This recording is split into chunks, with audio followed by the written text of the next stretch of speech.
పేదరాశి పెద్దమ్మ కథలు. కూరగాయల కథ. అనగనగా ఒక ఉసిరికాయంత ఊరు ఉండేది.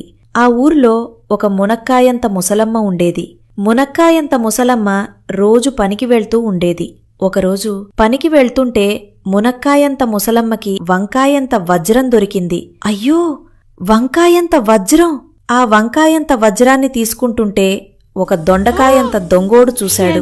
మునక్కాయంత ముసలమ్మ వంకాయంత వజ్రాన్ని తీసుకొని బీరకాయంత బీరువాలో పెట్టింది. మునక్కాయంత ముసలమ్మ పనికి వెళ్ళింది. దొండకాయంత దొంగోడు మునకాయంత ముసలమ్మ వాళ్ల ఇంటికి వచ్చి బీరకాయంత బీరువాను పగలగొట్టి వంకాయంత వజ్రాన్ని దొంగిలించాడు. మునక్కాయంత ముసలమ్మ పనికి వెళ్లి వస్తుంటే వాళ్ల ఇంట్లో నుంచి ఒక దొంగోడు పరిగెత్తడం చూసింది. మునక్కాయంత ముసలమ్మ వాళ్ల ఇంట్లోకి వెళ్లి చూస్తే బీరకాయంత బీరువా పగిలిపోయింది. వంకాయంత వజ్రం దొంగిలించబడింది. మునక్కాయంత ముసలమ్మ పొట్లకాయంత పోలీస్ దగ్గరికి వెళ్లి కరివేపాకంత కంప్లైంట్ ఇచ్చింది.